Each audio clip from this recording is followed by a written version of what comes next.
to another Music Maker guitar video. Today I thought we would do something fun for Theory Thursday and take a simple chord progression, 1, 6, 2, 5, and see how we can employ some just different music theory techniques and make it a little bit different, a little cooler. If you do see one of these things and you want something a little bit more in depth, please do leave it a comment. We can discuss this on another Theory Thursday coming up. But I figured we'd start with 1, 6, 2, 5 in G, right? So everybody does this, right?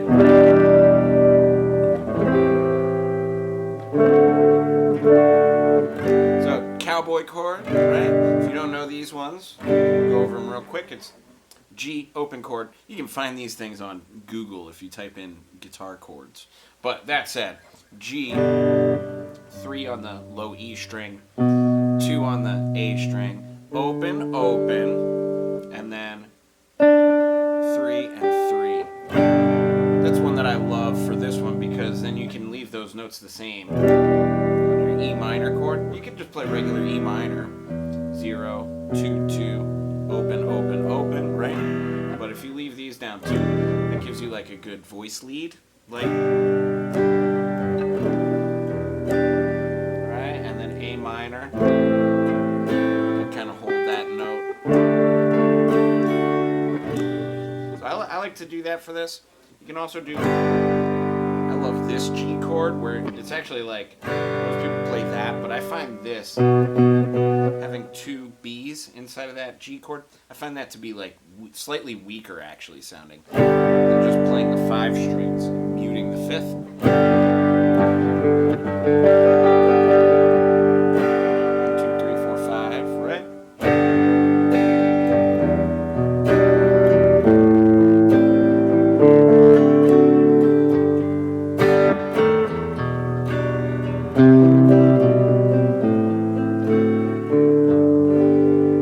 So you can achieve those with all those cowboy chords. But anyways, 3, 2, 0, 0, 3, 3, 0, 2, 2, 0, 2, 2, 0, 3, 3, and then A minor.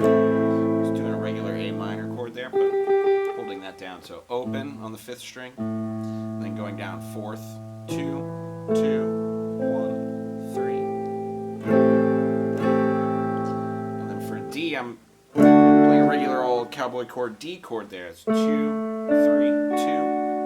on your top 3 strings. But then I'm holding down fret 3 on the 1st string. You can play with that how you like, you know what I mean?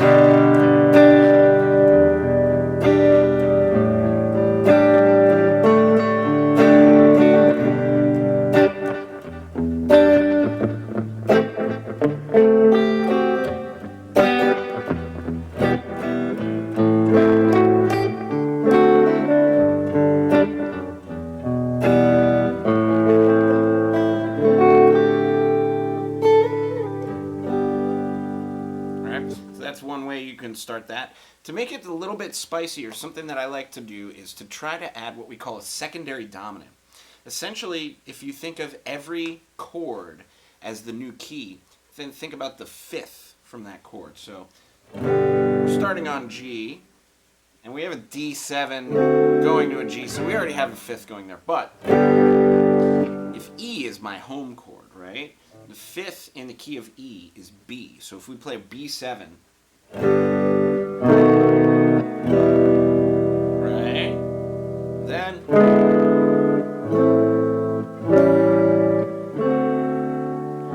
right?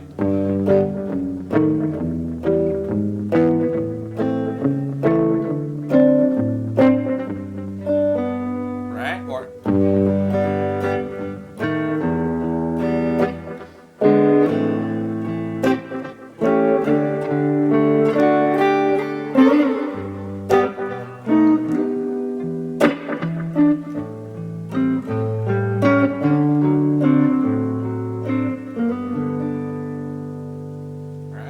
things are starting to get a little more interesting now with actually very little work. I just put one chord that would lead to the next, that subdominant chord. So key of E minor, right? That gives you B. Then in the key of A minor, A, B, C, D, E is the 5th. So I can play an E7 before that, right? Then for D, D, E, F, G, A is the 5th. And yes, I'm leaving out sharps and flats for now. We keep it simple here. Paint with broad strokes. That's what we do, right? But the A is going to be the 5th of D. So you can just put an A7 right there. And then you're at D7. D7 is the 5th of G. G, A, B, C, D. That's your 5th in the key of D anyway. So you can't really do a 5 of 5 there. But it is already there.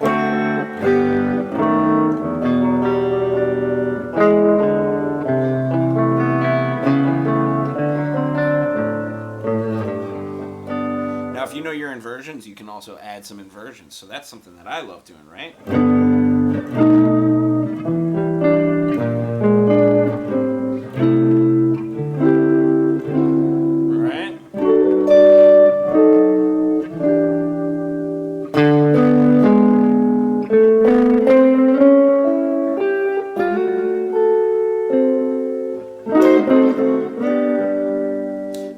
Into something else. So what about if we did some substitutions for some of those dominant 7 chords? I love to add a flat 9 substitution, this is fun. If you take the chord that you're on, take flat 9, play a diminished chord from there.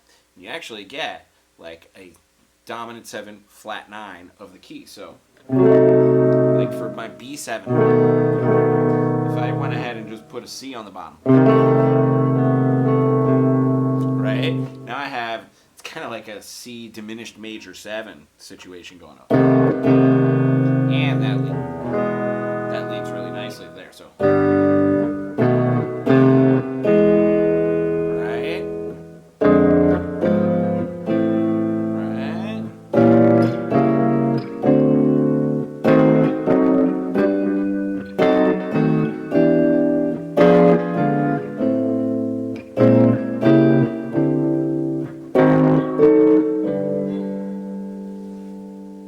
Now we're getting really, really spicy. Okay, what if we mix a mode? Let's try a flat 6. Oh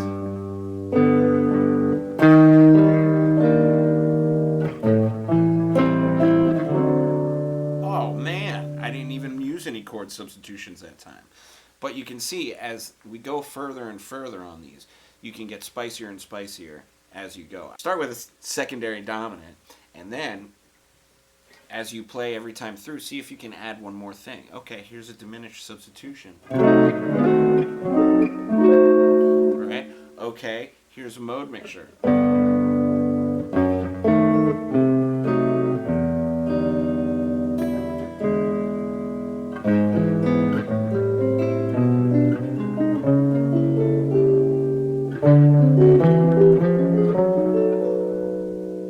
Right?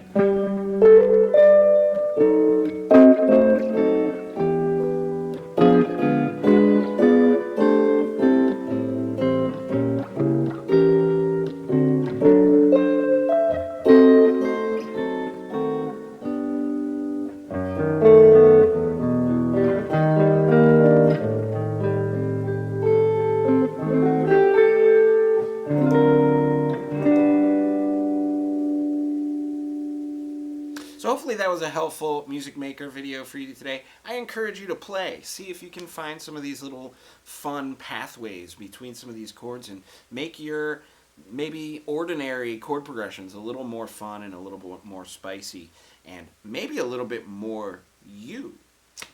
If you do have any questions about any of these, please leave them in a comment below. I cover a lot of these voicings in much greater detail on my website, so if you really, really want to know today, go musicmakerlessons.com. I have a bunch of these videos laid out there, and you can also email me your questions where I'll send you a super in-depth video too. So please check it out, and I will see you tomorrow.